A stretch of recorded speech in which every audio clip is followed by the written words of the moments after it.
Such a donut hole. Thanks. That's the nicest thing I think you've ever said to me. Welcome back, everybody. Enter the Abyss with Britton and Cleet. I kind of like Cleet and Britton. That's a good start. Well, I was going alphabetical. Anyway, yeah, no, alphabetical. Welcome back. Yeah, I don't know where we're going. Okay, so we got a new beer. Yeah, I picked it out. It's called Terrible from Unibrow. You bought a beer that's called Terrible. Terrible Unibrow. And you expect it to be anything but? I was trying to give you a hint, Britton. Yeah, so let me see. You have a terrible Unibrow. It's one massive bottle, and it's literally called Terrible, and it's a Belgian-style quadruple ale. I've never had more than like a double ale in my life. Yeah, I've had a quadruple bypass, but not a quadruple, whatever that was. Yeah, God, I have no idea what that is. You're just diving into it. Is it good? There's a lot of foam in this thing. Your face doesn't give me reassurance, bro. It's like the weirdest. You would not, because it looks like a stout, but it tastes like fruit. Oh. Do you see what I'm saying? Oh, my. It tastes like apples. Oh, my God. Tastes like a bunch of apples. I don't want to be facetious, but that's probably the worst one we've had. I don't know. No, this is not the worst. I think, in my opinion, this is the worst one we've had. But I'm only going to point out the obvious. You bought a beer that's called Terrible. Is it terrible? It's awful. On the scale of 1 to 5, what is it? -10. I hope we don't ever get sponsored by this beer company. I'll give it a 3. Out of 5? Yeah. You're way off. I don't even know what your rating systems are anymore. You don't watch good movies. You drink terrible I'm feeling beer. really attacked right now. Good. I'm feeling attacked while you're really moody when you drink a bad beer. Yeah. It pisses me off. There's very few things in this world that are worse than drinking a bad beer. And you're just still... Is it one of those beers that like you're like, oh, if you take 12 sips, it suddenly becomes magical? Let's do the test. It's called the 2 gulp. The 2 gulp? I don't know. I haven't done that since high school. The beer tastes kind of gross. You just drink it a lot more, and it tastes better. It kind of tastes like an ashtray full of nickels. It's not good. So how often do you get that flavor profile going on? I had it once in my life, and I won't go again. Until now, you buy a beer that's called Terrible. Nickels. Anyway, let's move on from this nasty beer. So they're making a new Jeepers Creepers film. See, Jeepers Creepers is like the best film. One of my favorite scary movies. We've talked about it, right? Several times. You had that story that like aligned with Jeepers Creepers, or people think it was based off it. Yeah, Depew. That was the last thing he heard was when he shot himself. Depew. My favorite part, I can't remember which Jeepers Creepers it was, but it was after like he goes into stasis. They just like chain him up in a barn. They're just ready to just like shoot him when he comes back to life. I think that was the second one. Yeah. It's like the guy on the farm, and he's like chained up. He's like, every 27 years. That's pretty cool. Yeah, no, it was really cool. So, like, the first one, best movie ever. Second one was tolerable. It wasn't the best. You could still watch it. The third one, god-awful. You didn't like the buses? The buses, teenagers? that's what I said. It was tolerable. It wasn't my favorite. Wait, I thought that was the third one. No, the third one was, like, just trash. Oh, I haven't seen it. Yeah, don't watch it. I remember a bus in the first one. Okay. Yeah, yes, that's 2. Yeah, okay, I'm fine. What was the third one about? Now I'm curious. It's like it's nothing. It's about nothing. It's horrible. It's like these teenagers riding around on like motorcycles, and then Jeepers Creepers car shoots this like impaling spear out and pulls it. It's horrible. It's absolutely like dancing on his truck. I kid you not. He literally was. Just go watch this stupid film. He's from the South. You'll probably it's just how they do things there. You'll probably give it a 4 out of 5, just like you're giving this beer. No, I'm a dick when it comes to movies. But anyway, I guess they got a really good director. I don't know who's doing it, but it's supposed to be a really good film. I don't know if they're just forgetting the third ever happened or if it's a complete reboot. But you got to reboot that. You can't have some hillbilly Jeeper Creeper. But it's set for 2021 release, so this year. If I saw him dancing on a truck, I'd be like, Jeepers, he really is a creeper. But also, on the topic of new movies, your buddy M. Night Shyamalan's making a new one. Oh. It actually looks pretty good. It's called Old. Yeah. And it's like this family that goes to the beach, and like the son walks away, and then he comes back, and he's like 13 years older, and he's only been gone for like 10 seconds. I think the only way M. Night Shyamalan could like redeem himself to me is where he has a movie like that, and then all of a sudden the character is like, wait a minute, this big twist is going to happen. Oh my God, everything aligns to this weird, bizarre twist. And then it's like, no, what are you talking about? And that's the end of the movie. That's how you would redeem it? Yeah, I'd be like, he didn't do a twist. I think and that is the twist. The twist is there's no twist. Whoa. See, look, I'm not going to lie. He's had some shit movies, right? But Lady in the Water, you not a fan of that? The Village, The Happening, Avatar, Airbender. Yeah, like when he got the rights to that, I died on the inside. Right. So he's had some shit, but The Visit that he did more recently was really good. I haven't watched it. His show on Apple Plus, Servant, is really good. But this one looks okay. I think that you're living an M. Night Shyamalan plot twist. You're going to suddenly be like, just kidding, I like Shyamalan. Twist. What a twist. What a twist. Yeah, so that's current movie events. Yeah, that's really it. Our lives are pretty boring. I went out of town, got away from the snow for a bit, went and sat in 70-degree weather, had a lot of beers. It was pretty nice. Yeah. So, but yeah, we're back and we're doing the next 5 states. All right, what are the 5 states here? The 5 states that we are covering today is New Mexico, New York, North Carolina, North Dakota, and Ohio. Nice. Ohio. All right, so I'll kick us off with some good old New Mexico. I'm probably going to butcher this, so I apologize, but it's La Maya Ora? Do you know what that translates to, Cleet? I know you're really hefty in your Spanish. Yeah, it was an old wooden ship used in the Civil War. Nope, that was La Maya Ora 2. This is just La Maya Ora. I thought you said La Maya Wara. No, Ora. It translates to the evil hour. Oh, like the witch's hour. So when it comes to the La Maya Ora, there's a few different versions depending on where you are. In New Mexico, it's described as an entity that you don't ever want to see on a dark road. I mean, if you can tell me of an entity you do want to see on a dark road, I just think every entity on a dark road is a bad idea. Yeah, maybe not like a Care Bear, but... On a dark avenue, that Care Bear's up to some sketchy shit. He's got like probably a hepatitis C knife. I'm going to stab you with it. I'd have some questions. You're just sitting there. I have some questions for you, fucking Care Bear. What are you doing here? Hepatitis what color of C. Care Bear? The green one? He's a sketchy mofo. Gangrenous. So, legend states that this apparition first appears as a ball of black energy that is constantly moving and changing its size and shape.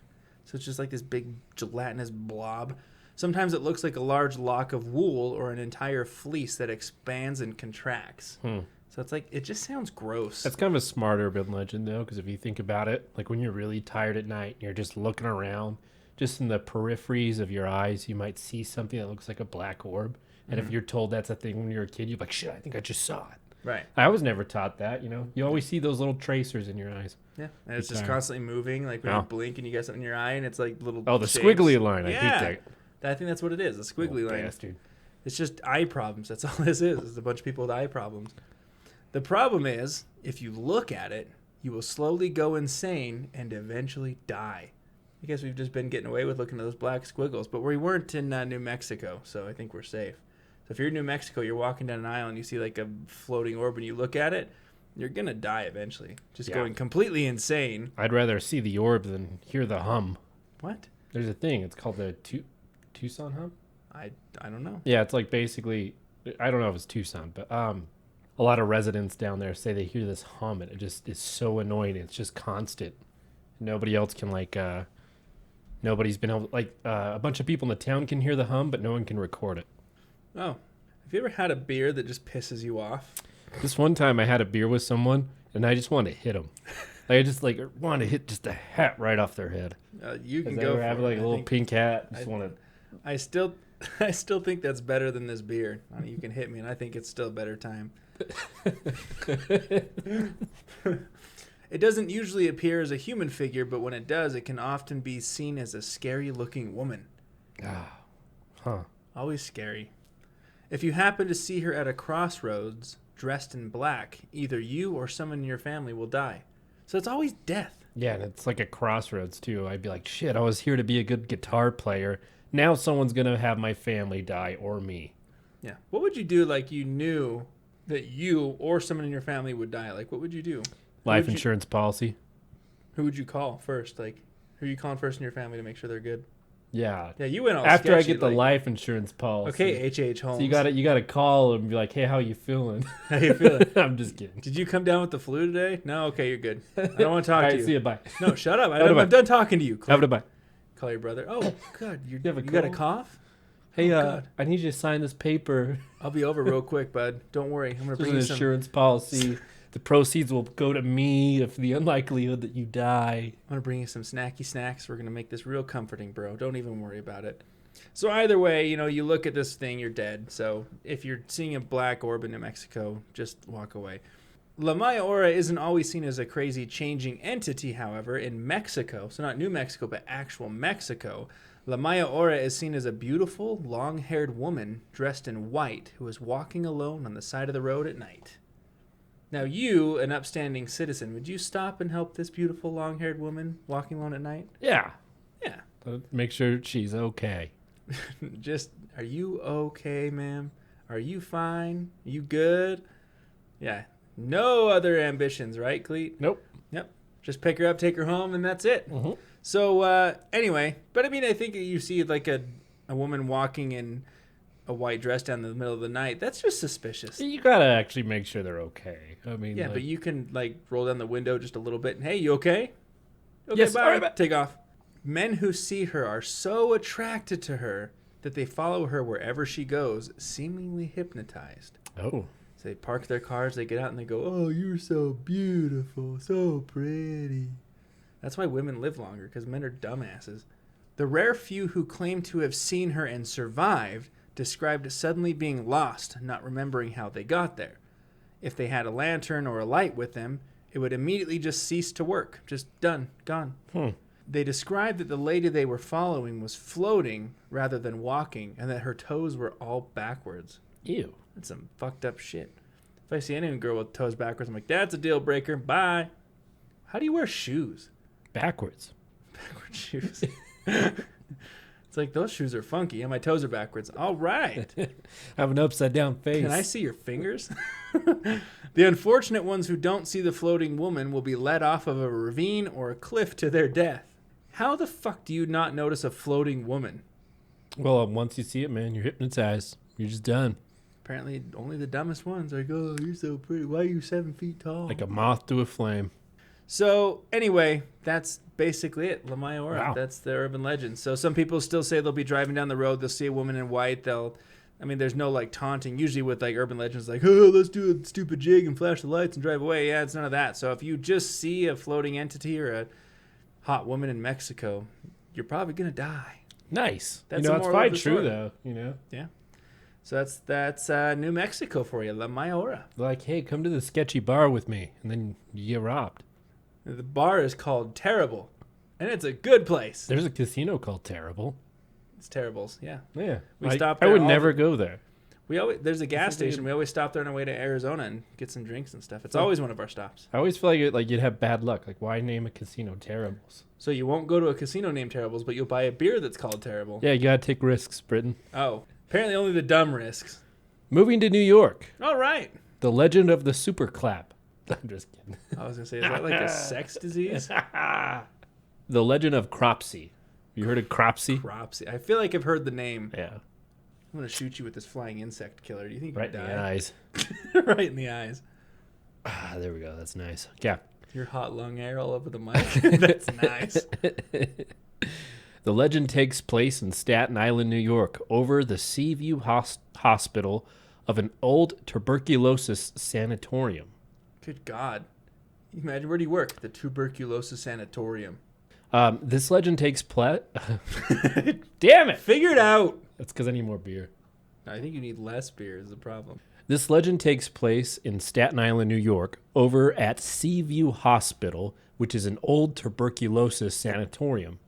It was in the abandoned tunnels that were supposedly below this building where Cropsey would drag his victims to meet their untimely end. Ugh. But who or what was Cropsey? He was the epitome of New York's boogeyman. Huh. He was waiting for you down the street in a darkened alleyway. He waited outside your window at night, waiting to snatch you up. He's just everywhere looking to kidnap you. Yeah, he's fucking a creep. Cropsey. He's jeepers, he's a creeper. Oh my God.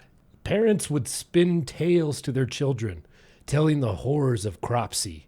He had a lot of them whores. To stop them from wandering off or leaving the house unattended at night. According to a popular version of the legend, Cropsey is an escaped mental patient who wields a sharp metal hook for a hand. He comes after his victims at night, mainly those people being children.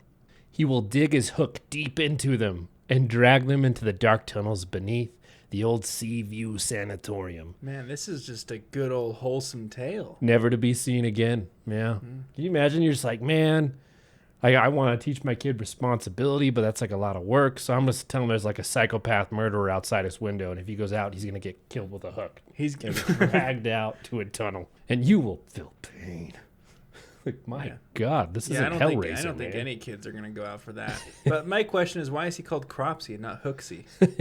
I don't know, man.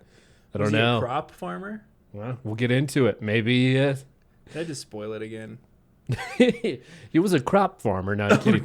God damn it, I knew it. If you were me, so when I was researching the story, it actually sounded very familiar. That's because it's tied to a very classic, short, scary story around like a boy and a gal on a date. And the specific one that I'm going to go over first is Lover's Lane.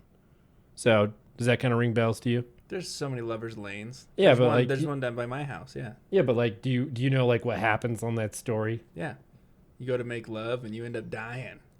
Oh, really? I thought they were like shaking hands and comparing like their hand sizes.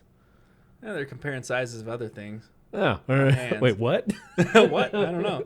How big's your sock? So let's jump into this urban legend. Let's go down Lover's Lane, bro. You know, they're just sitting there in a car, Lover's Lane, shaking hands, playing and listening to the radio because they're just trying to get into the mood of this sick Uno game. You know, draw two. And all of a sudden, there's a cut to the radio, and they hear over it an announcement saying there's an escaped mental patient who is loose in the nearby town. So, quite literally, that would be terrifying. Can you imagine being like close to a mental institution and having the radio immediately like, breaking news, a mental institute patient broke out. Just imagine this though. Like you're the guy and you're just about to win at Uno. Like you're just about to win. You're just about to get that last card down. And that comes on. You're just like, are you seriously trying to stop me from winning Uno? You want to have me pick 4? I was just about to get home with Uno. So this radio announcement says like he's dangerous. He can be identified easily because he has a missing hand, which he replaced with a sharp, shiny hook. Oh. How they know that is bizarre. Did he escape from Neverland? Yeah. You get tired of going after Peter Pan? So, you know, obviously the girl is worried, doesn't care about Uno at all. Now they're moving on to Jenga. And her boyfriend is less concerned, is just like, I want to finish Uno. Like, what's going on here? The doors are locked. I mean, they can't even see inside the car. Like, let's just finish our Uno. Right? Uno is so important. I only came for Uno. And finally, you know, the girl just, like, we got to go. And the guy's like, okay, whatever. He throws the cards in the back. And they eventually drive away from Lover's Lane. And actually, before they drive away, I forgot to put this in here. They do hear, like, an ominous scratch when they're, like, driving away from it. I don't know. Like, so he like a drive-by scratching? How he's scratching the wall, you know, except on a car. I was just thinking about this because you've heard this story, right? Yeah. This just reminds me of my childhood. And I remember like when I first heard this story, I was like really young. And my brothers and I made a fort in the basement. And we slept in the fort for that night. We're telling ghost stories, and this is one of them. Now, there's other different stories or versions of this story which are a little bit more gruesome, and I've heard them as well. I love the gruesome stories. Yeah, so in this story, a young couple is just driving down a wooded road, and they hear that same radio report of a missing mental patient with a hook for a hand and is considered extremely dangerous. So I guess the boyfriend was driving a Ford, and the car immediately broke down right after that. Ford tough. They never break down. Ford tough. You drive a Ford. And so he's just like, hey, there's a gas station a mile or two down the road. Let me just walk there. I'll get some help. And what I always think is funny about the story, I guess they're in a very wooded area, but he instructs his girlfriend to hide on the floor in the back of the car under a blanket. Like, I mean, she must have been really scared. Like, I guess a radio announcement. Okay, I guess that makes sense. While you're down there, grab the Uno cards. He tells her, he's like, hey, when I return, you'll know because I'll knock twice. That way you can just stay under the blanket so there's not some crazy mental patient, you know, knocking on the door and you look under the blanket and then you're going to get, you know, hooked. Classic, the old 2-knocker. So she hides under the blanket. She's holding really still. A minute goes by, and then what seems like an hour goes by, and then 2. And then all of a sudden she stops and listens, and she hears a knock on the car. And then she hears a second one, and she's very relieved. She's like, my boyfriend's back. Everything's great. But just as soon as she's about to get out from under that blanket, she hears another knock, and her stomach just churns. Oh, God. That's not her boyfriend. I mean, it could just be some crazy mental patient. And the knocking, it just keeps happening. It doesn't stop. It's almost rhythmic. And she's so scared she doesn't move, and she falls asleep after just holding still for hours. Oh my God, you're falling asleep? Well, if you're just holding still under a blanket, I mean, it's gonna happen. I mean, I think it will. Not for me. There's an escaped mental patient. Your boyfriend's not back for hours. There's a knocking on the door. I'm just gonna sleep here next to these Uno cards, sticky Uno cards. So all of a sudden, she hears sirens outside the car, followed by frantic knocking. So she finally gets under the blanket. She sees a man. She doesn't know him. She gets out, and he's like, I'm a police officer. He's like, get out of the car, get out of the car. And he just grabs her, and he's just like trying to pull her along and just says, don't look back. We're going to get you home. Don't worry, just don't look back. And she's just wondering, like, well, where's my boyfriend? What's going on? What was that knocking? And she looks back, and she sees her boyfriend hanging from a tree with a hook lodged into his torso. He's dead. And his corpse was swaying that night with the wind, and it was his shoes that were hitting the car, making that familiar knocking sound. Oh, God. I thought it was the killer knocking on it, but it's just his dead-ass shoes. Yeah. So those are like the 2 famous stories that stemmed from Cropsey. But it really makes you wonder, like, who the fuck was Cropsey? I mean, that guy must have been crazy, right? These stories were based from the 1970s when the legend of Cropsey came to life in a terrifying real way with the emergence of a man named Andre Rand. Whoa. Yeah. Andre Rand, a.k.a. Cropsey. Cropsey. He was born Frank Russian, but for some reason it changed his name to Andre Rand. So makes sense. Maybe I don't want to be Frank Russian. Call me Andre Rand. His past is not noted with having any particular abusive or tragic childhood. However, in the year 1958, his father passed away when Rand was 14 years old. His mother, possibly not being able to deal with the loss of her husband, got institutionalized at Pilgrim Psychiatric Center in Brentwood, New York in 1958. She just went nuts. I mean, it happens. They've been together for their whole life. You lose a spouse, you go nuts sometimes. Yeah. This left him and himself and his sister alone in their teenage years. Soon in his late 20s, and this was in the mid-1960s, Rand worked as a custodian, orderly, and a physical therapist at the Willowbrook State School. Why the fuck are you saying it's Willowbrook State School? Yeah, at the Willowbrook State School. The Willowbrook State School was a state-supported institution, shocking, for children with intellectual... I know! Intellectual... God damn it! All right. Here we go again, folks. Yeah, of course I got to do it right intellectual. here. With intellectual disabilities. So like a place for you. Oh, fuck you. You can't even talk and you're cracking jokes? Electrical? Interelectrical? It's intellectual. That'll make me shove those crayons into your mouth by force. Oh my God. Help me. That operated from 1940 to 1987. During that time of Willowbrook State School, they came under scrutiny for questionable medical practices and experiments. Oh, so questionable at best. Shoving crayons in people's mouths. They had a couple helium tanks floating around. Some inflatable tubes. Some terrible beer called Terrible. Terrible. It was finally closed in 1987 after public outcry, like a lot of the mental institutions in the past. Its closure even led to legislation that further protected the rights of those with disabilities. Nice. Regardless, Andre Rand began working at Willow State School in the 60s, and when 1969 rolled around, Andre's behavior would start to lean into a very dark direction. So May 25th, 1969 is the first time that Andre came under police scrutiny when he abducted and tried to assault a 9-year-old girl.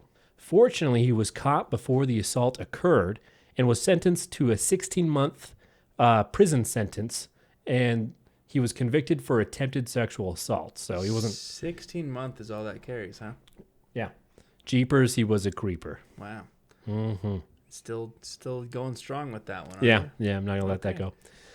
Shortly after Rand was released from prison, a little less than 2 years later, in 1972, a 5-year-old girl named Alice Pereira was playing in the lobby of an apartment building her family lived in with her brother.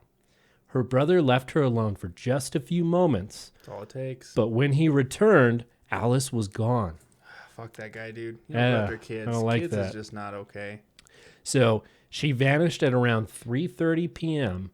that afternoon, and at 6:15 that evening, her mother called the police.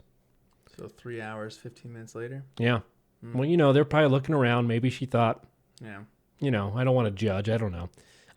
But Alice was never seen again. Never found like a body or anything. Yeah. Police immediately suspected Rand of Alice's disappearance due to his history, and he was in close proximity of the area. But at the time, they did not have enough evidence to link him directly to Alice's vanishing. So he's like the prime suspect, but they just couldn't find the smoking gun.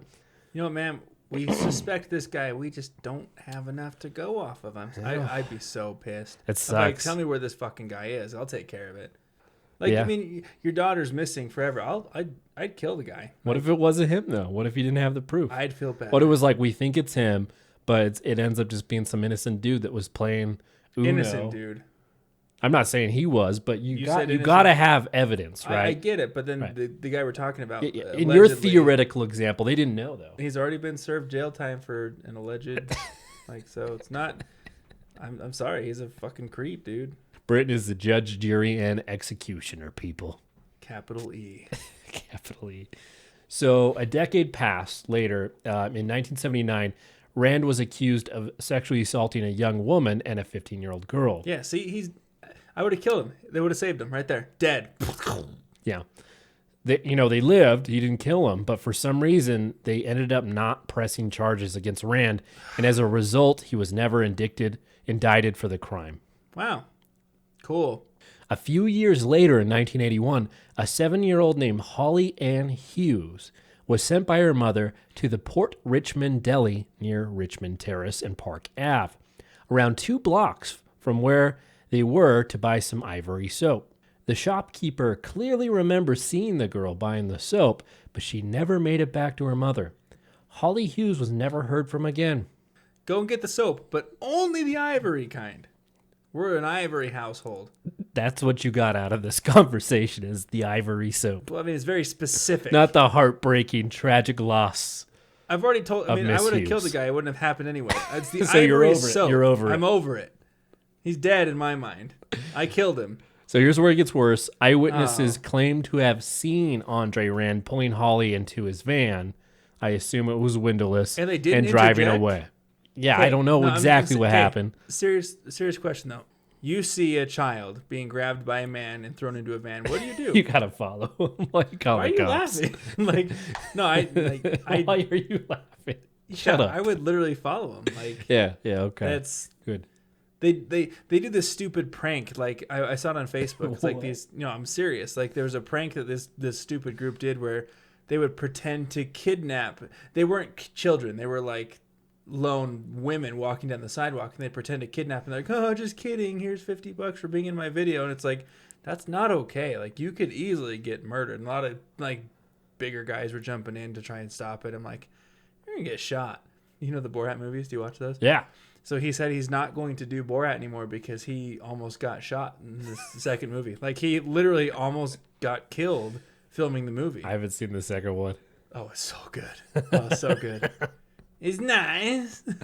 It's it's so good. But he came out and said he's not doing Borat because it almost cost him his life. Why are you laughing? You're laughing at this because it was funny. It's worth his life. Oh, it's worth his life for a Borat 3. Yeah. You're like, if he dies for my Borat 3 entertainment, fuck it. I don't care. Sometimes you got to take risks, and they're terrible risks. Oh, like I like this beer. And my stomach is feeling quite terrible. Good. You just wanted to give me the wicked shits when I get home. I'm like, damn you, Cleet. And you're terrible. I thought you were going somewhere else with that. You just ended right there. That's it. Okay, that's cool. So where are we at? Rand would not be charged with Holly's disappearance until years later. In 1983, Andre Rand comes into police radar again when he does something extremely bizarre. While driving a bus... I missed such a good joke there. And like, how did he get a bus? I missed a good joke, and I wasn't quick enough. I don't know how you steal a bus. I don't know. He shows up to a school in a stolen bus, disappears with a whole freaking neighborhood of kids. Why are you kidnapping in a neighborhood? He took a bus of kids. Oh my god. So he stole a whole bus of children? Yeah. That's not okay. Hang on. No. So. Oh god. Context. I lost my spot. I was laughing too hard.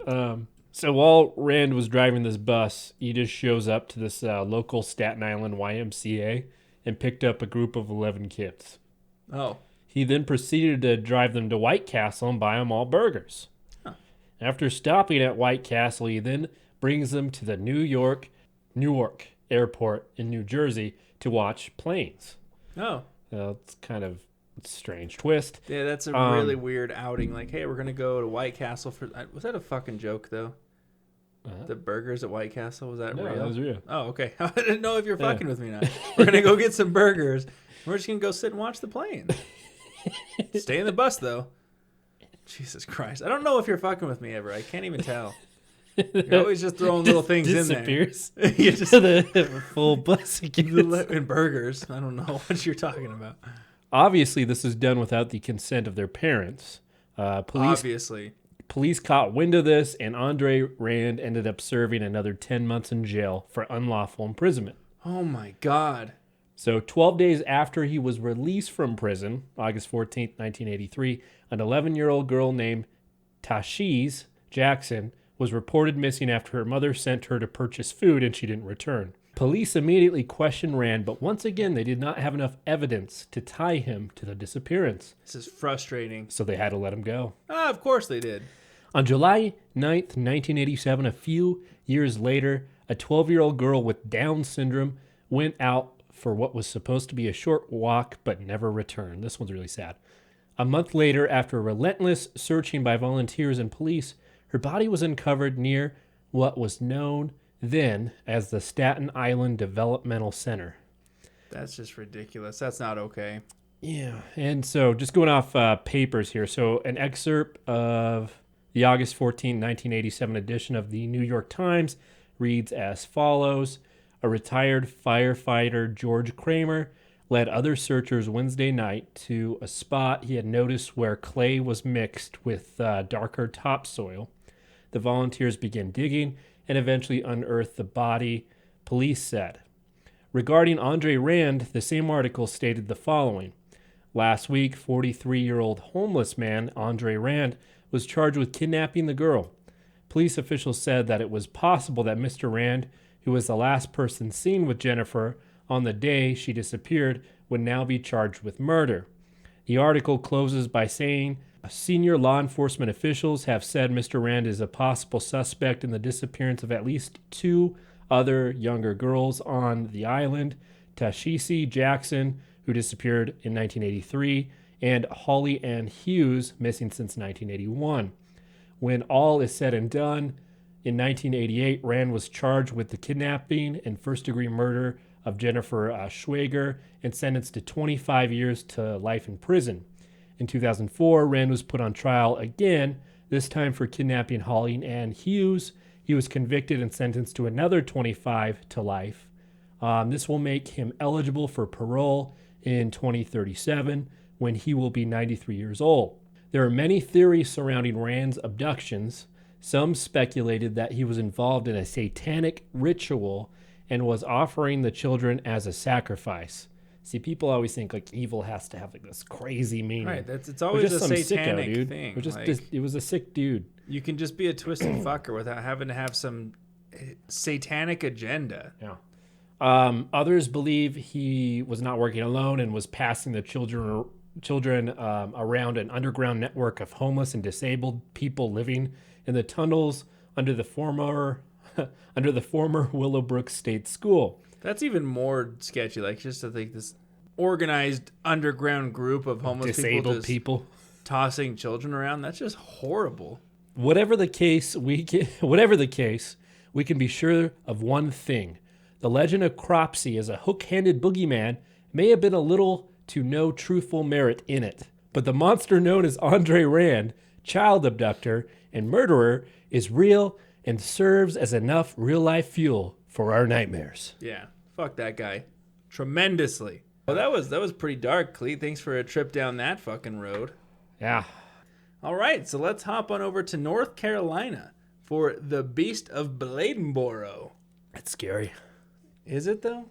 It's been a while since we've had a hell portal one. This isn't a hell portal, but like I feel like the first. Serious? Yeah, I feel like the first 5 episodes, it was like hell, cryptid, and then like we haven't had a single one since. I just got a bunch of sanatoriums. That's true.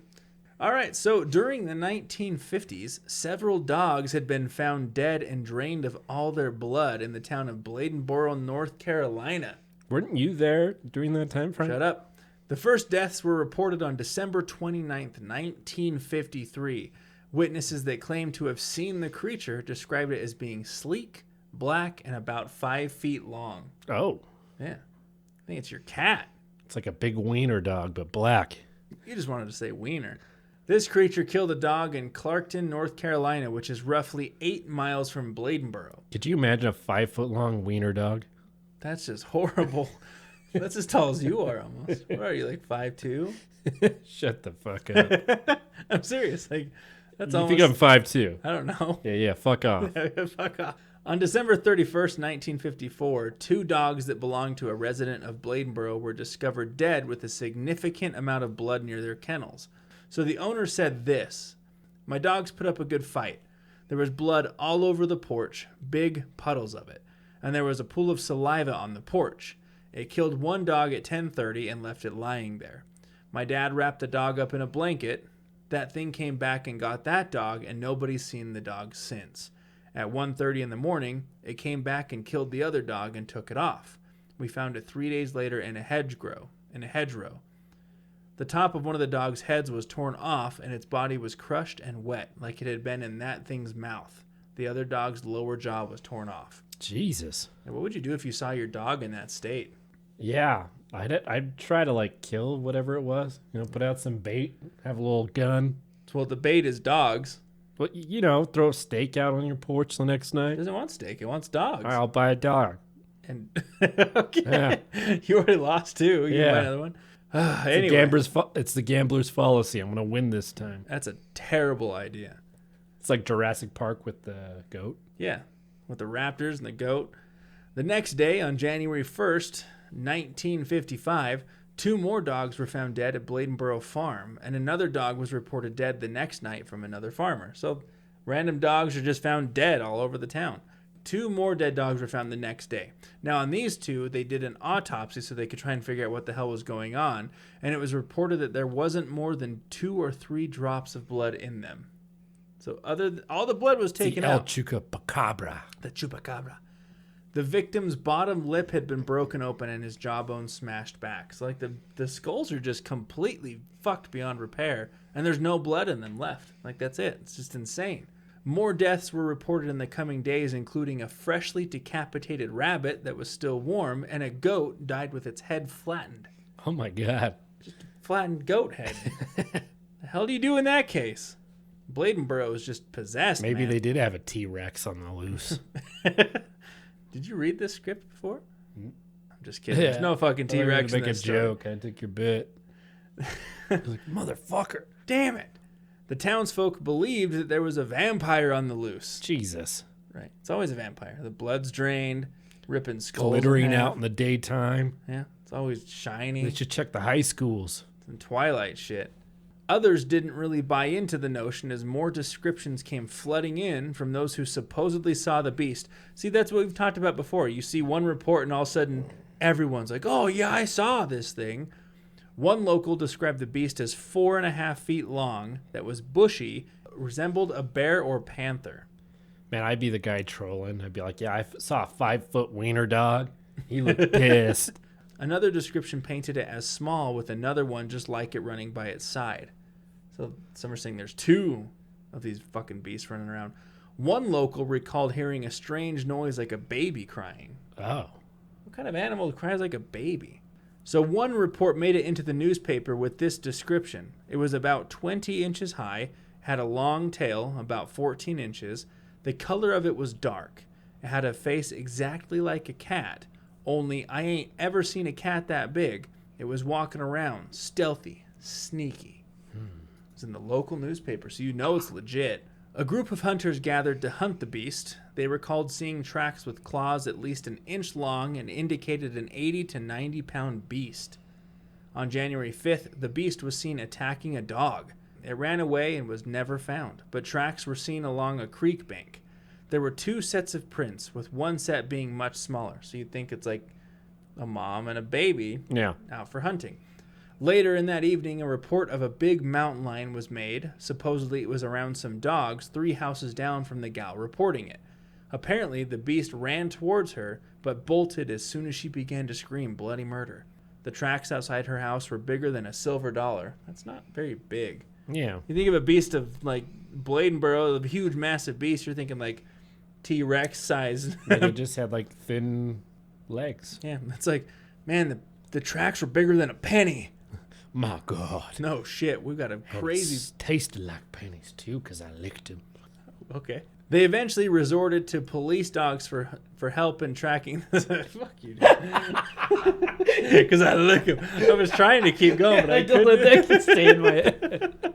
God damn it. I was trying. I failed. They eventually resorted to police dogs for help in tracking this monster, but the dogs were too afraid to pursue it. What kind of fucking police dogs are those? They're just sitting there pissing down their legs. I ain't going I'll after pass. it.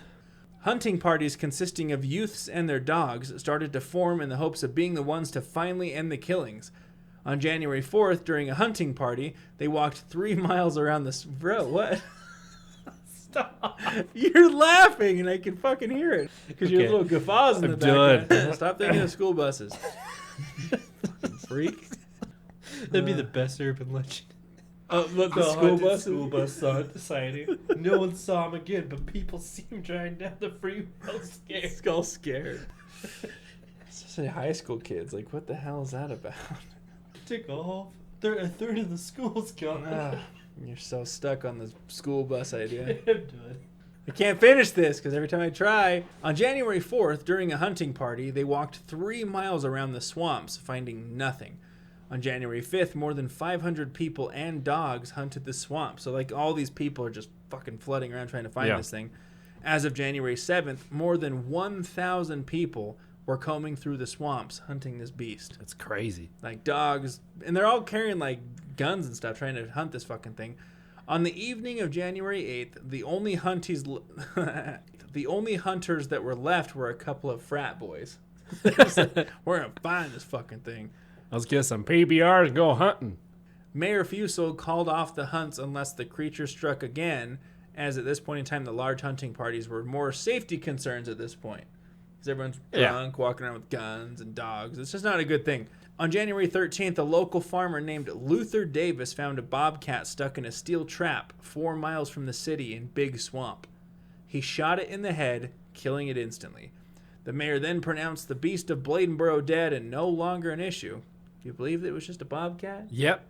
Several people disputed this, as such a small cat couldn't have been responsible for all the deaths of those dogs, because some of the dogs, I guess, were pretty big. That same day, Bruce Souls from Tabor City was leaving Bladenboro when he hit and killed a cat with his car. The cat was reportedly spotted like a leopard and was 20 to 24 inches high, weighing 75 to 90 pounds. Damn. He took the cat home with him, claiming that he killed the beast of Bladenboro. All right. Yeah, so like everyone's like killing these like leopards and stuff and saying, I killed the beast. The townspeople never really agreed as to what the beast actually was. Some speculated, of course, that it was some sort of cat, but can't agree on any one species. Some claim it was a bear or panther, while others think it was a wolverine. Some even still believe that it was a vampire that got away, never to be found, but too afraid of all the attention it was getting. I think the vampire is the most logical That makes sense. I'm going with vampire that was shy of attention. The one thing that I think they're missing is aliens. Like, it's got to be. It was the aliens. It's got to be. The town has since embraced the history and even hold a beast feast every year to honor it. A beast feast? We got to go to this beast feast in North Carolina, man. I'm not even kidding. So that is the story of the Bladenboro beast.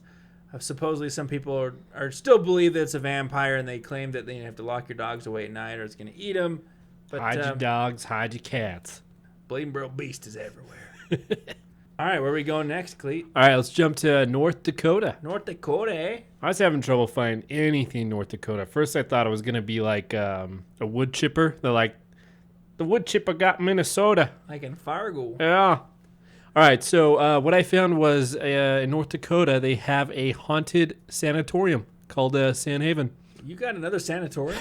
Yeah, isn't that funny? So in this sanatorium, again, is another tuberculosis place. It's in the foothills of Turtle Mountains, a few minutes north of Dunsith.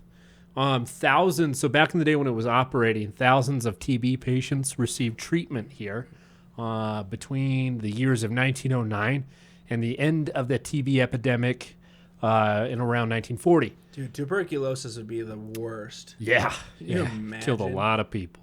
You know, TB is cured by antibiotics. Clearly they didn't have that then.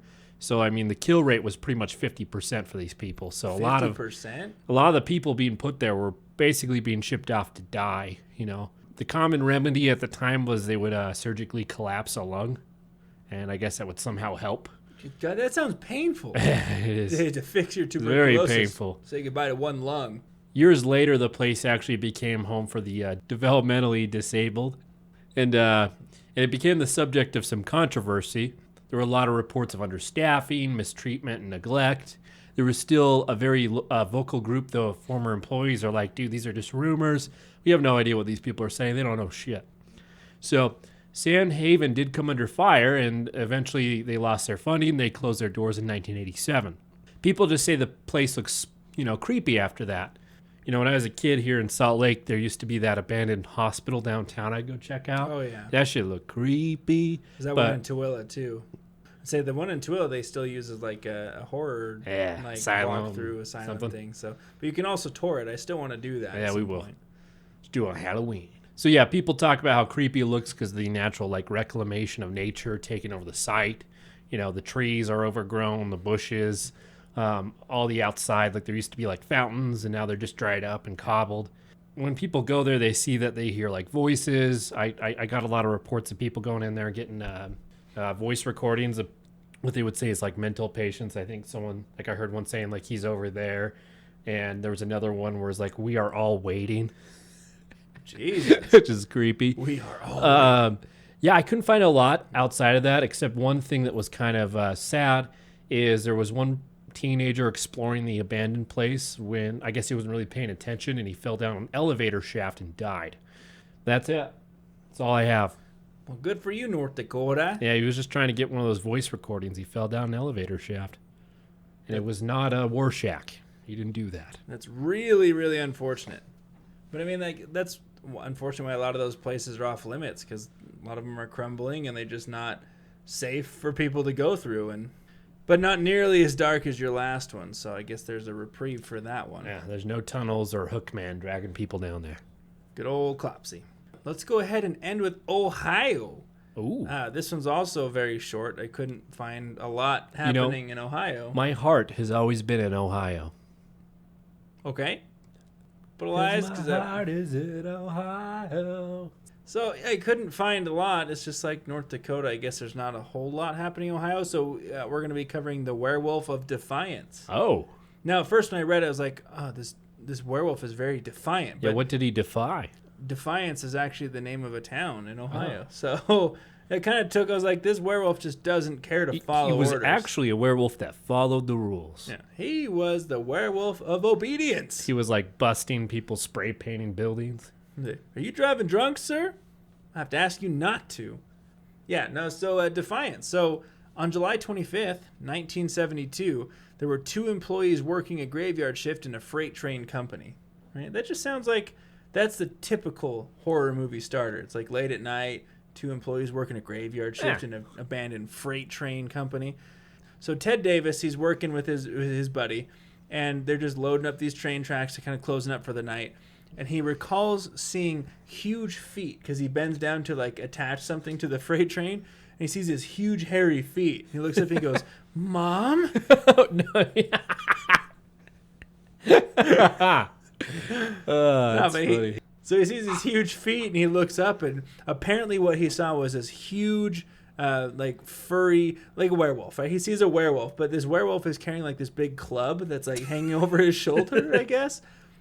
I don't know. It was very vague. I guess there's like this whole newspaper article that was published that you can look up online. I mean, honestly, it's just the same details, just very drawn out. But he sees this big, hairy werewolf with his club over his shoulder, and he goes to talk to him, and the werewolf bolts off. That's the story. That's it. So I mean, that's like the urban legend, I guess. But apparently, in the summer of 1972, so that same summer, the people in Defiance, Ohio, claimed that the werewolf was actually stalking the whole town. So several sightings were reported by the train tracks at night. Obviously, werewolves only come out at night, a full moon. Several women in the town claimed that the beast attempted to enter their homes by rattling the doorknobs. Because we all know that's how you enter a home, is you just give the doorknob a the old rattle. Just got to rattle the knob a little bit. The beast was described as being huge, hairy, and dressed in rags. Oh, kind of like you, Cleet. Yeah. That's huge. It was you. It's huge. Shit, I gotta go. So, again, they just basically described a big old werewolf. It just haunted the town. No one was killed. No one was hurt. No one was murdered. Are you fucking serious? Get out of here. Buddha, you dumb She doesn't even care either. She's just like, oh, that sucks for you. Knocked your phone off. So, yeah, again, no one was murdered, killed, injured, anything. No kidnappings. They said that this werewolf haunted the town, was always trying to enter women's houses, but never did. Once the summer concluded, the beast vanished, but the tale remains. So people still talk about this good old werewolf. Comes around, gives your doorknob a rattle, and fucks off, I guess, somewhere else in Ohio. So that's what my ex-wife says about me. Yeah. So, I mean, I don't know. This episode just like had these big stories, and then it just kind of ended with this lackluster, just two shorties. So, anyways, that's the next 5 states. We only have 3 more episodes left. That's crazy. 15 more states. So obviously sometime next month we'll cover the next 5 states. But if you guys have suggestions you want us to cover, it's been a minute since we've had some suggestions come through. Entertheabysspod@gmail.com. Any suggestions you have, we will definitely cover. Let us know what you like. Follow us on Facebook. Follow us on YouTube. All that good stuff. And as always, thank you for entering the abyss. Until next time.